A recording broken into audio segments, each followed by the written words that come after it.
Assalamualaikum warahmatullahi wabarakatuh. Waalaikumsalam warahmatullahi wabarakatuh. Hamdan wa syukran lillah, salatan wa salaman ala rasulillah. Ashhadu an la ilaha illallah wahdahu la syarikalah, wa ashhadu anna Muhammadan abduhu wa rasuluh la nabiyya ba'da. Allahumma salli wa sallim ala nabiyyina Muhammad wa ala alihi wa ashabihi ajma'in wa man tabi'ahum bi ihsanin ila yaumiddin. Qala Allahu ta'ala fil Qur'anil Karim, a'udzu billahi minasy syaithanir rajim. Bismillahirrahmanirrahim.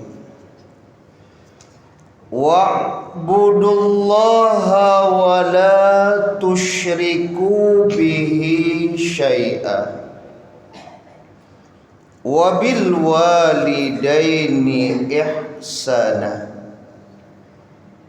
wa bidhil qurba wal yatama wal masakini wal jari dzil qurba wal jaril junub wa sahibi bil jambi wa ibnis sabil wa ma malakat aymanukum innallaha la yuhibbu man kana mukhtalan fakhura. Shadaqallahul azim. Dan sembahlah Allah, dan janganlah engkau mempersekutukannya dengan sesuatu apapun, dan berbuat baiklah kepada kedua orang tua dan karib kerabat, anak yatim dan orang miskin, dan tetangga dekat serta tetangga jauh, teman sejawat, ibnu sabil dan budak sahaya yang kamu miliki.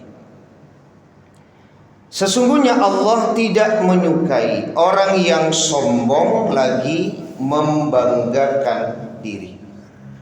Surat An-Nisa ayat 36. Pengurus dan Bapak Ibu jamaah maghrib yang dirahmati Allah, para guru dan asatidz yang hadir yang sama-sama kita hormati. Alhamdulillah, puji syukur kehadirat Allah Subhanahu wa ta'ala atas limpahan taufik dan hidayah Allah. Kita baru saja mendirikan sholat maghrib berjamaah. Kemudian selawat dan salam kepada Nabi kita Muhammad sallallahu alaihi wasallam, keluarga beliau, sahabat beliau, pengikut-pengikut beliau yang mengikuti beliau dengan ihsan sampai hari kemudian. Semoga kelak di hari kiamat kita mendapatkan syafaat dari Rasulullah sallallahu alaihi wasallam. Amin ya rabbal alamin. Kalau kita baca hadis Nabi, Bapak Ibu, jaminan dari Allah bahwa orang berpuasa itu kan mendapatkan dua kebahagiaan. Farhatun 'inda fitrihi wa farhatun 'inda liqa'i rabbih. Kebahagiaan pertama ketika berbuka, termasuk Idul Fitri dan setelahnya, karena kita sudah dibolehkan kembali menikmati apa yang Allah larang selama bulan Ramadan. Yang awalnya boleh, itu kan kebahagiaan. Semoga kebahagiaan itu masih terpancar dari wajah-wajah kita nih Bapak Ibu. Karena kan masih di bulan Syawal. Masa sudah hilang saja kebahagiaan? Ya baru di Syawal saja hilang kebahagiaan. Ay, alhamdulillah. Iya, kalau dicalik-calik wajah ibu-ibu kalau bahagia-bahagia. Nah, terpancar kan ya. Kan karena kebahagiaan itu kan hati yang tenang, jiwa yang tentram. Maka dia memancar ke wajah dia. Ya, itu tidak bisa dinafikan, Pak. Tidak bisa dibohongi itu. Ya. Baik. Bapak Ibu jamaah yang dirahmati Allah, kajian kita di bulan Syawal ini kita awali dengan firman Allah surat An-Nisa ayat 36 yang sering sekali dibahas oleh para mubalik dan asatidz. Ini berbicara tentang ibadah. Kalau di surat Az-Zariyat ayat 56 Allah berfirman, "Wa ma khalaqtul jinna wal insa illa liya'budun." Dan tidaklah aku ciptakan jin dan manusia melainkan untuk beribadah kepadaku. Kalau berbicara tentang ibadah, sekali lagi ibadah itu kan ketundukan, kecintaan, sehingga seseorang itu mampu menjalankan apa yang Allah perintahkan dan menjauhkan diri dari apapun yang dilarang oleh Allah dengan keikhlasan dan berharap pahala dari Allah Subhanahu wa taala. Itu kan salah satu definisi tentang ibadah. Ya. Dari surat An-Nisa ayat 36 yang harus kita pahami Bapak Ibu, bahwa ibadah itu tidak hanya hablum minallah. Ibadah itu juga masuk di dalamnya hablum minan nas. Ya. Kalau hablum minallah berarti kan ibadah yang memang berhubungan dengan Allah. Salat, puasa, itu kan ibadah yang memang masuk dalam kategori hablum minallah. Tapi ibadah itu juga ada yang disebut hablum minan nas dia. Ya. Baik dengan orang tua, baik dengan karib kerabat, dengan anak yatim, dengan fakir miskin, dengan tetangga, dengan sahabat-sahabat dekat waktu SMP dulu, SMA dulu, itu ada ibadah, Mak. Begitu luas makna ibadah ini, begitu luas, Pak. Ya, alumni lah bahasanya, ibadah. Ya. Karena memang sekali lagi ada kalimat wasohibi bil jambi, teman sejawat namanya. Ya, teman sejawat. Tentu Bapak Ibu punya teman sejawat ini biasanya. Ya, kalau masuk SMA tuh ada tuh teman sejawatnya. SMP juga ada gitu Pak. Kuliah juga ada teman sejawat. Ya. Jadi ibadah itu tidak semata-mata berkaitan dengan hablum minallah, tapi juga berkaitan dengan hablum minan nas. Bahkan Bapak Ibu ada penjelasan untuk tidak mengecilkan makna hablum minan nas itu. Bapak Ibu pernah tentu mendengarkan apa yang disampaikan oleh para ulama, Pak, bahwa Imam Al-Ghazali di dalam kitab Mukasyafatul Qulub, membuka tabir hati, itu kan menukil sebuah riwayat kan, bahwa Nabi Musa, salah satu mukjizat yang Allah berikan, Nabi Musa itu Pak bisa bercakap-cakap dengan Allah. Itu mukjizat Nabi Musa itu, Pak. Ya. Salah satu percakapan itu ketika Nabi Musa bertanya, "Ya Rob, dari amalan yang aku lakukan kepada engkau, amalan mana yang paling engkau cintai? Apakah solatku?" Kan jelas sekali pertanyaan, Pak. Apakah solatku amalan yang paling kau cintai, ya Allah? Apa jawaban Allah? Tidak. Solat itu untukmu agar kamu tercegah dari perbuatan keji dan mungkar. Jelas sekali, Pak, penjelasan. Kalau begitu, ya Allah, apakah amal yang paling kau cintai itu puasaku? Apa jawaban Allah? Tidak. Puasa itu untuk engkau itu.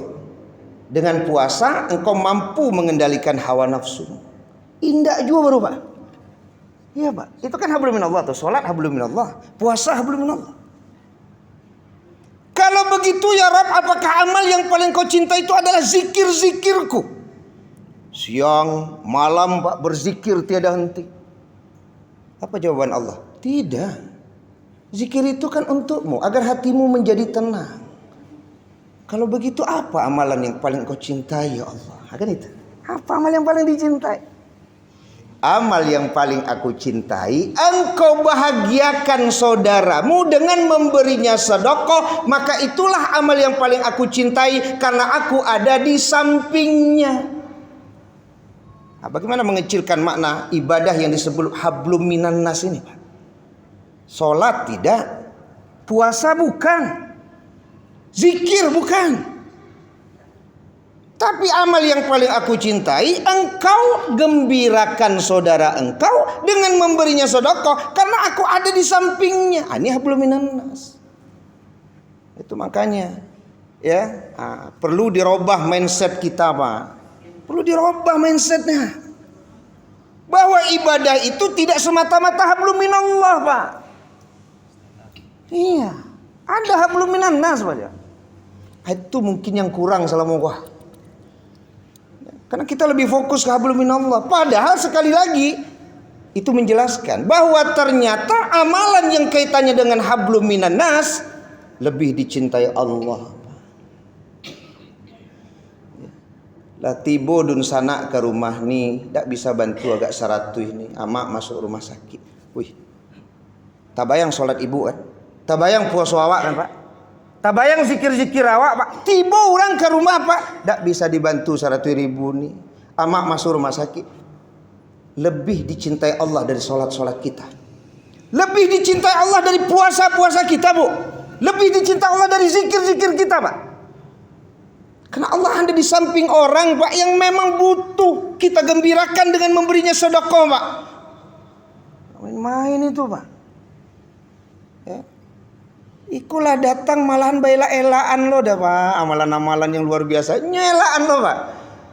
Nah, kayak yang lain lah dulu nah. Kayak yang lain lo dulu deh, ya Allah ya. Kayak yang lain kok, Pak.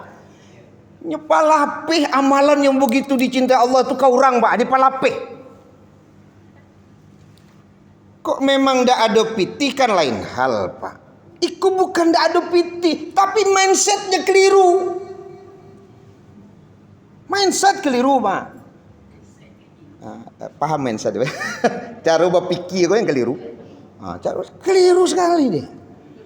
Ya. Maka banyak ini terjadi, Pak. Iya, banyak terjadi, Pak. Ketika memang sebenarnya dia dapat amalan yang paling dicintai Allah tuh, malahan tidak diambil kesempatan itu, gitu. Ini perlu dipahami berkaitan dengan ibadah. Kan kembali kita memperbaiki diri, ya, untuk kembali memperbaiki cara berpikir kita, ya, bahwa hablum minan nas itu juga memiliki keutamaan yang besar, Pak. Yang boleh jadi banyak orang meremehkannya, Pak. Makanya saya termasuk yang menyampaikan dalam kajian menambang itu termasuk membahagiakan anak-anak tuh, Pak. Dia tahu menambang. Ya kan ada sebagian berpikir menambang itu katanya, Pak, mendidik anak-anak jadi pengemis. Enggak, mau dulu menambang apa? Tapi sehari itunya, Bu, ya. Enggak ada, bisa enggak ada. Enggak kan sehari itu. Kalau jadi pengemis tuh banyak orang jadi pengemis, apa-apa mungkin menambang lo dulu. Oi, sanang lah. Babaris mah Pak. Namo agak 20 tuh.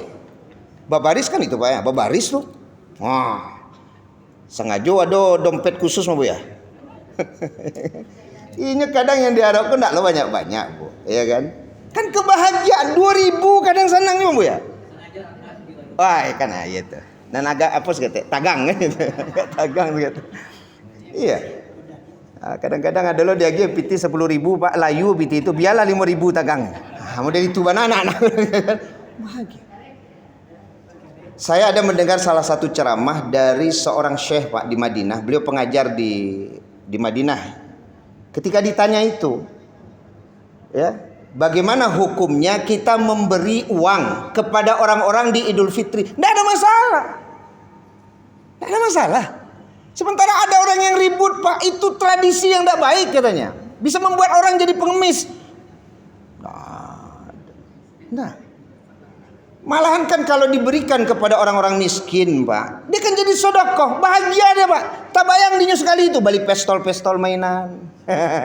Naik buyan kalian. Ya kalau kan diminta kama apol kan dia kiamat dapat biti dah. Ya, senang dia. Balik tiup-tiup balon tuh, senang bahagia dia Pak. Bahagia dia. Memang ada cek-cek anak dak namanya beli mainan dan nyuagen kamaknya Bu. Dah ya ada Pak. Namanya balik dah. Nyuagen kamaknya tahu kamaknya gua dapat biti dah. Ya pulang nambang mak aku kan. Kalau jatuhnya kepada orang-orang yang ya sebutlah punya kemampuan Pak, semoga itu namanya hadiah. Kan hadiah namanya Pak. Ya. Saling memberi hadiahlah kalian. Karena dengan saling memberi hadiah itu mendatangkan rasa cinta Pak. Ya, makanya 2 hari raya sanang anak-anak Pak 2 kali nambang. Sempat berbeda cek Jumat cek Sabtu. Wah, kok seru 2 kali nambang.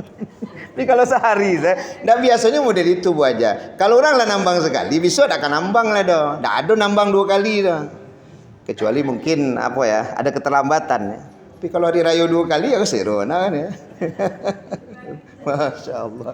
Ya nah ini kan perbedaan pendapat. Perbedaan pendapat. Tapi ada bahasa Pak. Ya.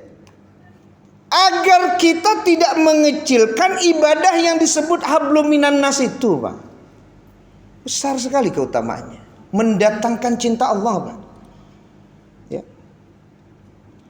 Dan di pertemuan kita sebelumnya bahkan kita juga membahas hadis Nabi kan Pak. Wali an amsya ma'a akhi fi hajatin. Itu jelas Pak. Bahwa aku berjalan bersama saudaraku kata Rasulullah. Dalam rangka memenuhi kebutuhannya. Ahabbu ilayya, lebih aku cintai min an a'takifa fi hadzal masjidal Madinah syahrah. I'tikaf itu kan hablum minallah tuh Bu. Sabulan loh ya Pak. Di masjid Nabi loh ya. Wah, insyaallah baraka gadang itu. Tapi kata Nabi bahwa berjalan bersama saudaranya dalam rangka memenuhi kebutuhannya atau hablum minan nas lebih aku cintai. Nah, ini kembali Bapak Ibu untuk ya memotivasi kita berkaitan dengan ibadah yang disebut dengan hablum minan nas. Karena sekali lagi ibadah itu ada hablum minallah, ada hablum minan nas. Sebaliknya Bapak Ibu, ketika seseorang mengecilkan makna hablum minan nas Pak, bisa-bisa hablum minallahnya itu menjadi rusak. Bisa rusak dia Bapak Ibu. Ya, kita kan mengulang-ulang lagi nih. Ya, Bapak Ibu jamaah yang dirahmati Allah Subhanahu wa taala. Surat Al-Maun salah satu Pak yang menjelaskan kepada kita serajin apapun orang sholat Pak, kalau tidak mampu membangun hablum minan nas, dia disebut pendusta agama Pak. Ya kan? Menghardik anak yatim berarti rusak hablum minan nas itu. Tidak mau memberi makan orang miskin Pak, rusak hablum minan nas itu. Tidak mau membantu tetangganya dengan barang yang berguna, tidak pandai menjaga hablum minan nas itu Pak.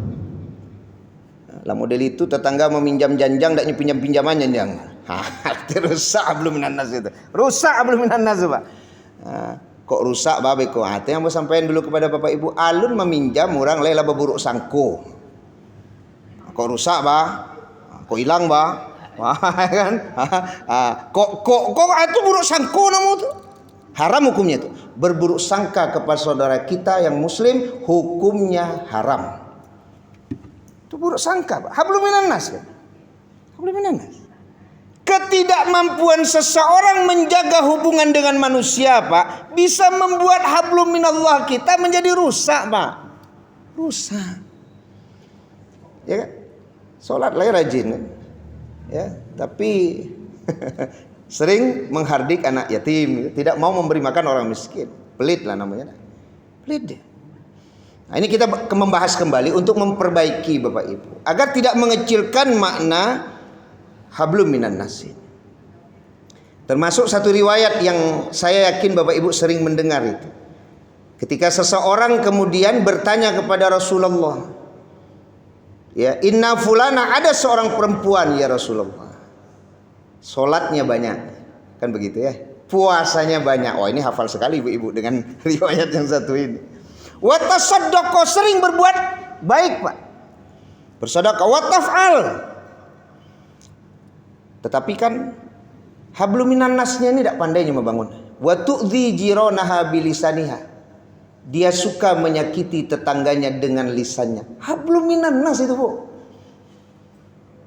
Salatnya yang banyak, puasanya yang banyak, bersedekahnya yang banyak, perbuatan baiknya yang banyak, tapi kesimpulan Nabi apa?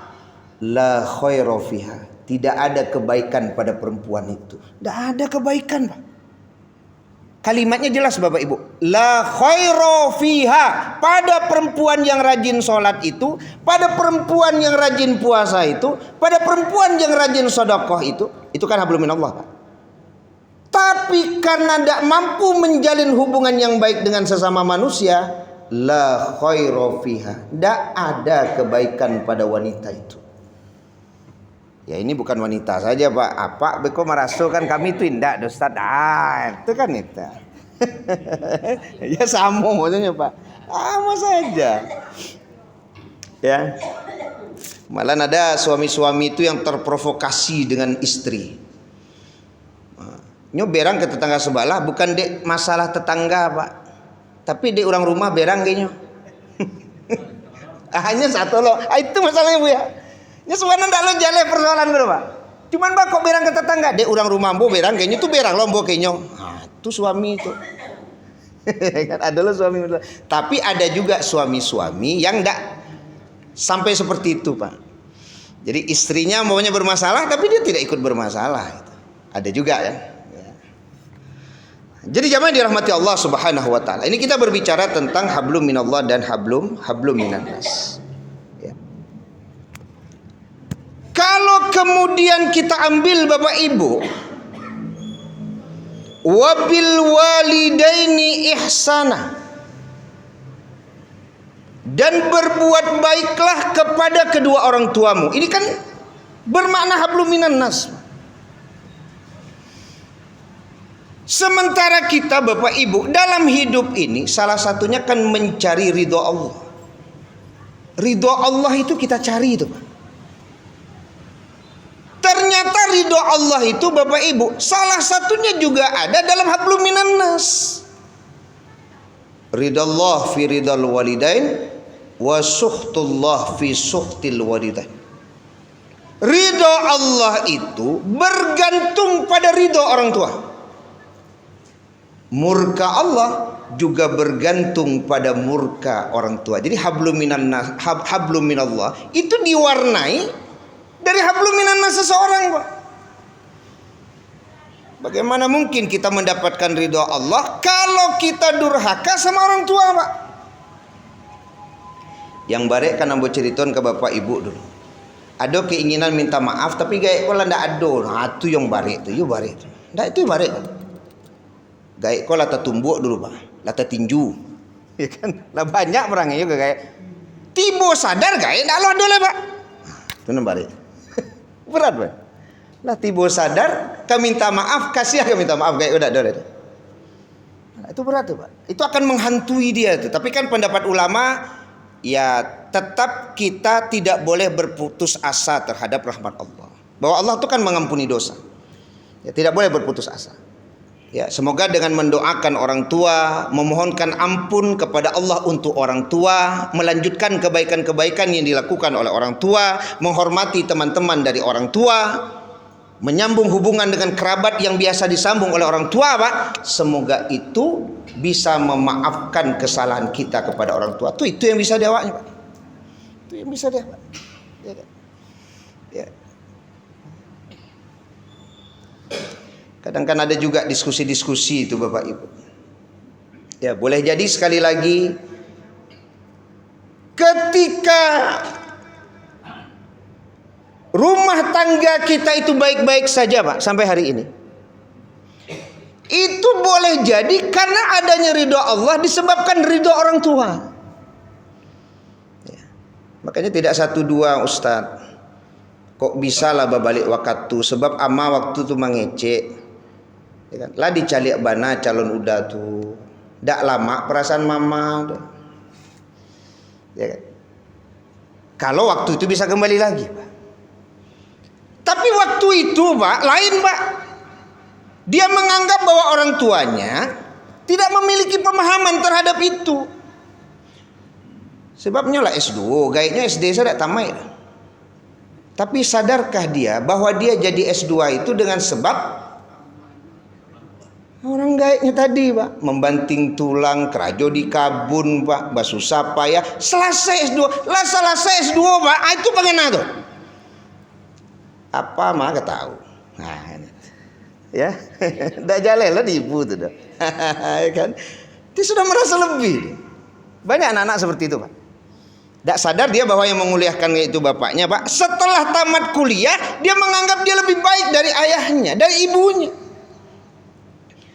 Saya pernah menyampaikan kepada bapak ibu, dia tidak paham, ilmunya memang tinggi tapi firasatnya rendah. Tidak ada firasat sebaik firasat orang yang mencintai anaknya, Pak. Tidak bisa dikalahkan itu, Pak. Firasat ibu, firasat ayah itu tidak bisa dikalahkan, Pak. Anak itu tidak sadar dia tuh.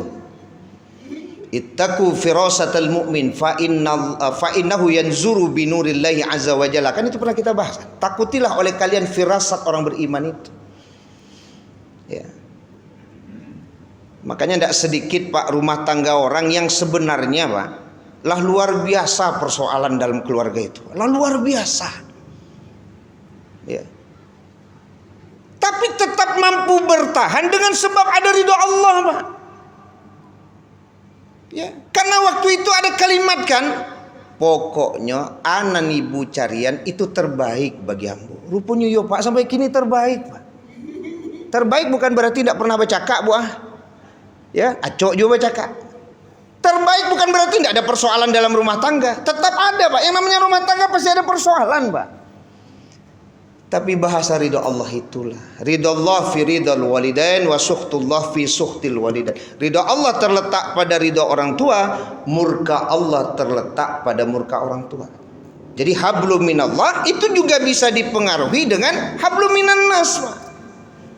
Ya, hablum minan nas. Bahkan rezeki kan juga begitu kata para ulama. Tidak satu dua ulama, Pak. Kalau ingin rezekimu seperti raja, bikinlah ibumu seperti ratu. Nah, itu loh bahasa beliau, Pak. Kan ya? Ya. Jadi kalau ingin rezekimu seperti raja, bikin ibumu seperti ratu. Artinya hablum minan nas itu membuat hablum minallah dapat, Pak. Iya. Kemampuan seseorang untuk berbuat baik kepada ibunya. Kan ini yang menarik kita bahas ya. Apa yang disampaikan Ustadz Anan Hataki itu kan di situ. Ya. Kalau saya baca kenapa Ustadz Anan Hataki berkata, kalau engkau ingin sukses, minta doalah kepada ayahmu. Kalau engkau sudah sukses, berbuat baik pada ibumu. Kalau yang saya baca, karena memang nabi-nabi itu Pak, banyak doanya yang diijabah. Nabi Zakaria, ya. Kemudian Nabi Ibrahim. Jadi doa ayah itu memang tidak main-main, Pak. Mintalah doa kepada ayahmu. Kalau engkau sudah berhasil, maka berbuat baik kepada ibumu. Sampai ada cerita sebenarnya, Pak. Ya, ambo yakin Ustaz, walaupun ambo diam-diam mengagih ibu, Di orang rumah kau juga barek magi ibu kau. Janjan memang di ambo rajin magi ibu tu murah usaha ambo Ustaz. Ini kan hal-hal yang memang ada dalam keluarga Bapak Ibu. Bukan berarti istrinya tidak mau memberi ibu. Mungkin dalam jumlah yang besar istrinya agak barek juga Pak. Kan ada aja itu agak barek kan itu kan. Tapi ternyata kalimat itu muncul Pak. Walaupun tanpa sepengetahuan istrinya dia memberi kepada ibunya, ada sebuah keyakinan Pak, bahwa ketika membangun hubungan yang baik dengan ibunya, maka usaha yang dibangunnya pun Pak menjadi maju Pak. Tapi kalau dikejen ke istrinya tuh entah halika menerima entah tidak istrinya kan. Le tahu di Adinda kan itu. Jangan usaha kok dek gara-gara abang rajin magi ibu. Menyuruh-nyuruh udah magi ya.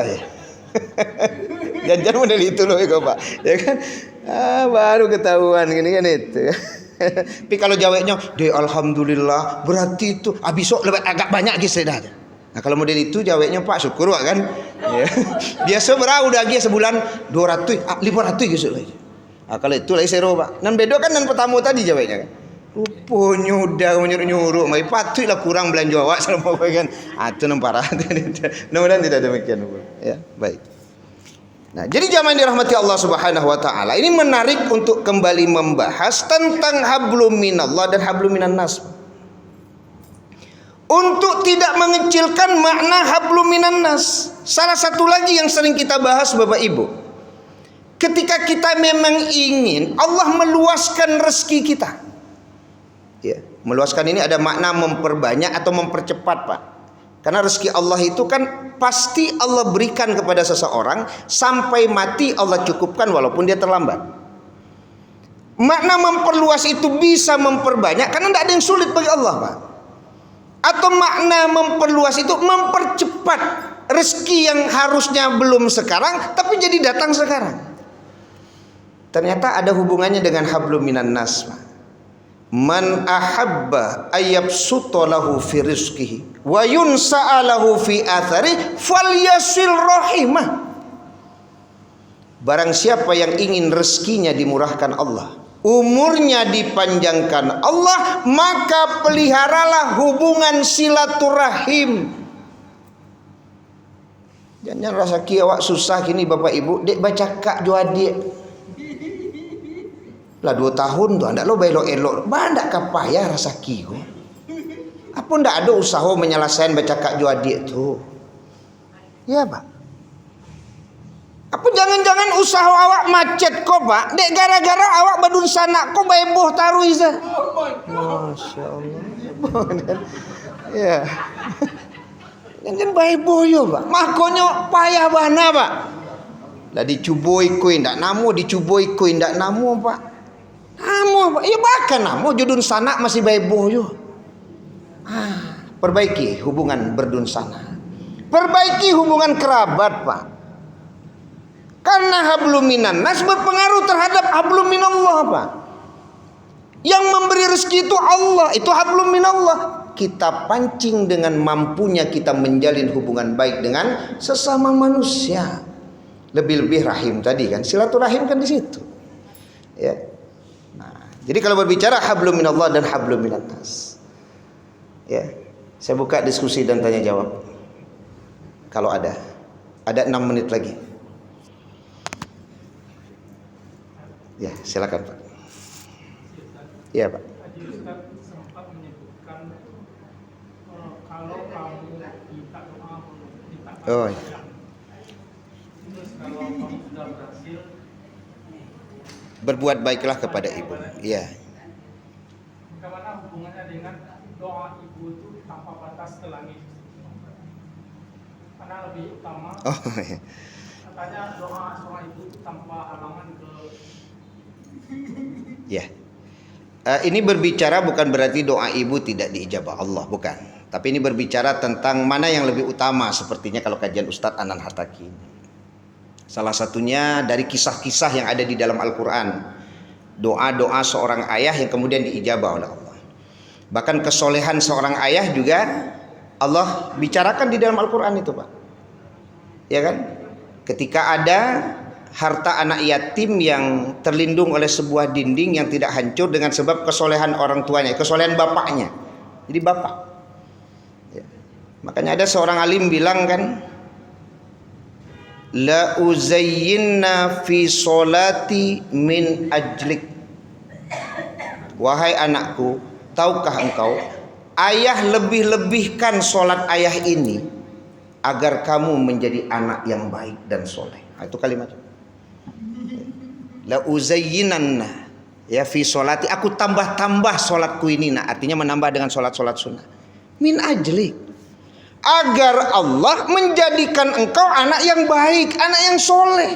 Jadi kesolehan seorang anak boleh jadi memang karena doa bapaknya, Pak. Kesolehan bapaknya gitu. Tapi tidak mengecilkan ibu ya. Nah, ibu juga punya peranan yang luar biasa, Pak. Cuman ketika seorang anak itu berhasil, nah, dari hadis Nabi kan jelas. Kepada siapa aku berbuat baik? Ya kepada ibumu kan. Lalu kepada siapa lagi? Ibumu.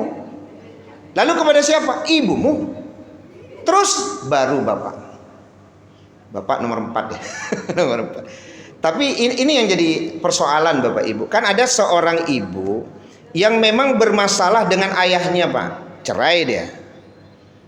Maka ayahnya jadi mantan suami ibunya. Ibunya menjadi mantan istri ayahnya. Mantan istri ada. Mantan suami ada. Tapi mantan ayah kan tidak ada. Ibu ingin anak sukses, kok dihalang-halangi anak menemui ayahnya? Dia ingin anaknya sukses, Pak, tapi dihalang-halanginya, Pak. Jangan basuh bojo ayah tuh, kurang ajar itu, Mas. Mengangkat situ jual aja. Awak senyutingkan, itu bahaya itu. Jangan. Persoalan kejahatan orang tua, Pak, biar orang tua nanti yang bertanggung jawab kepada Allah. Tapi jangan sebab kejahatan orang tua menghalangi kita mendapatkan keutamaan dari adanya ayah, Pak. Salah itu. Bisa dipahami, Bu ya. Soal ayah jahe, biar ayah yang bertanggung jawab ke Allah tuh.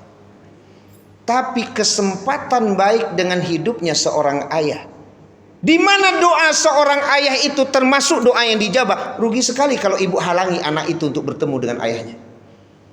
Itu tidak sedikit tuh, Pak. Mengapa situ jual aja? Harusnya kan tidak model itu, apailah kaya. Kan itu. Cuman sakitnya tuh sampai di sini. Barik nabo. Mencari anak, Pak. Pak iki sampai ayahnya. Allah dikecenjan ke situ juga. Pak juga ke situ.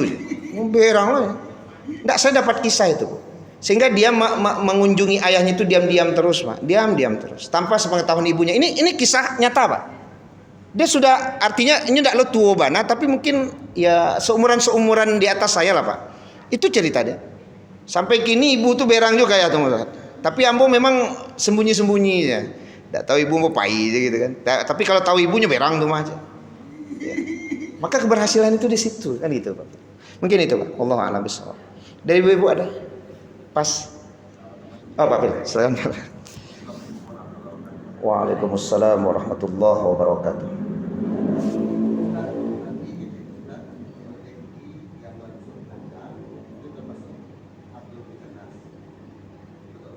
Rezeki, ya. Ada salah satu penyebab rezeki itu kan hablum minallah tuh. Dipancing dengan hablum minanas ya.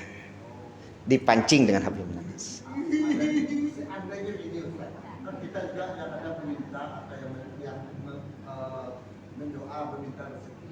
Itu kan ada yang kita dikasih ujian. Iya. Dikasih ujian. Kalau nantinya itu kan bisa tertunda atau bagaimana. Tapi kalau kemarin kan memberi rezeki dia umatnya kan pasti. Ya. Itu termasuk kemana? Baik, Pak Bil. Sebenarnya Bapak Ibu, ketika Allah ridha, kemungkinan rezeki itu kan ada, pertama memang langsung dia sifatnya. Ketika dia melakukan sesuatu yang mengundang rezeki, lalu Allah berikan langsung rezeki itu. Tapi ada yang ditunda dalam pengertian Allah lebih tahu, Pak. Kapan rezeki itu Allah hadirkan kepada kita. Belum tentu hari ini mungkin. Ya termasuk ujiannya di situ. Sabar enggak kita gitu ya, Pak Bil? Sabar. Karena kan kita untuk beramalnya kan lebih banyak. Iya. Mana tahu bisa lebih cepat lagi. Bisa. Itu bukan apa? Abdul Minan Nasri atau Minan Kalau ujian itu tidak kemudian dipahami bahwa ketika Allah menguji itu bagian dari rusaknya hubungan seseorang? Tidak juga. Allah berhak saja menguji untuk melihat keikhlasan dia dalam berbuat baik kepada manusia, umpamanya Bapak. Keikhlasan dia di dalam berdoa, keikhlasan dia di dalam beribadah kepada Allah. Ya, sehingga Allah tahan. Ketika keikhlasan itu dapat, maka keikhlasan itu justru lebih besar dari apa yang didapatkannya. Kalaupun dia tidak dapat, lalu mengikhlaskan diri, itu lebih besar sebenarnya itu. Karena keikhlasan itu rahmat Allah, melebihi dari apa yang Allah kumpulkan kepadanya dalam bentuk materi, Bapak. Jadi kalau ada ibu berdoa mohon supaya rezeki dimurahkan Allah, ternyata rezekiku susah juga, Bu, sampai mati bangsek taruh so. Tapi ikhlas, maka keikhlasan itu melebihi dari materi berapapun yang boleh jadi Allah beri pada waktu itu. Nah, kan itu yang perlu dipahami. Wallahu a'lam bishawab. Demikian Bapak Ibu, semoga bermanfaat. Subhanakallahumma bihamdika asyhadu an la ilaha illa anta astaghfiruka wa atubu ilaik. Wassalamualaikum warahmatullahi wabarakatuh.